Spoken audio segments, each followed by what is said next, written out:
आपण बऱ्याच वेळेला मिथ्या भ्रम असे शब्द ऐकतो. त्यावेळेला मनामध्ये विचार येतो, आपले जर डोळे चांगले असतील तर आपल्याला व्यवस्थित आणि स्पष्ट दिसेल. कानाला जर व्यवस्थित ऐकू येत असेल तर बोललेल्या शब्दांचाही अर्थ व्यवस्थित लगेच समजेल.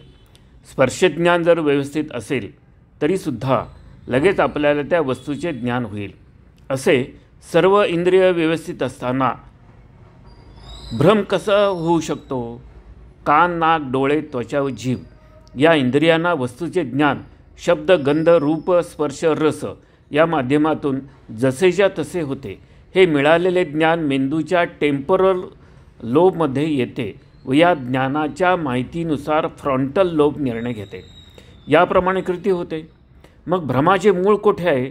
कान, नाक, डोळे, त्वचा व जीभ यांच्याकडून आलेले संदेश ज्या वेळेला टेम्पोरल लोबमध्ये येते त्यावेळेला टेम्पोरल लोबमध्ये असलेले भावना, संस्कार व स्मृती यांची त्या संदेशामध्ये सरमिसळ होते. या माहितीवर आपला प्रभाव टाकते व वस्तूचे वेगळे ज्ञान निर्माण होते आणि फ्रंटल लोब त्याप्रमाणे निर्णय घेते व भ्रम निर्माण होतो. या ठिकाणी वास्तविकता आणि आपली समज यामध्ये विसंगती असते. याचे वर्णन सायन्सच्या भाषेत असे करता येईल.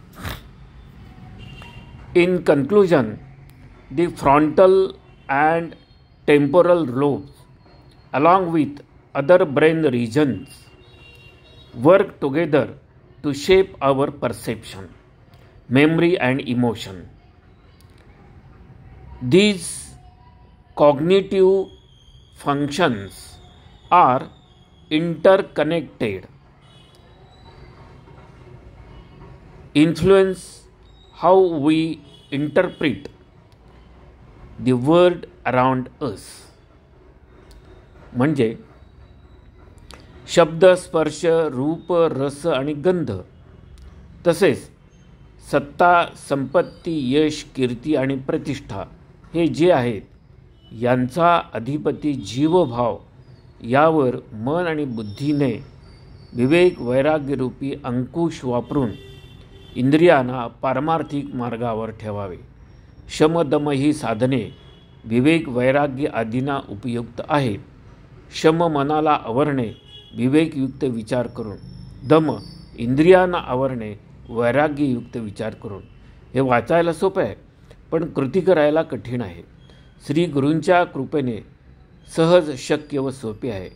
श्री गुरुवाक्यावर परम श्रद्धायुक्त आचरणाने.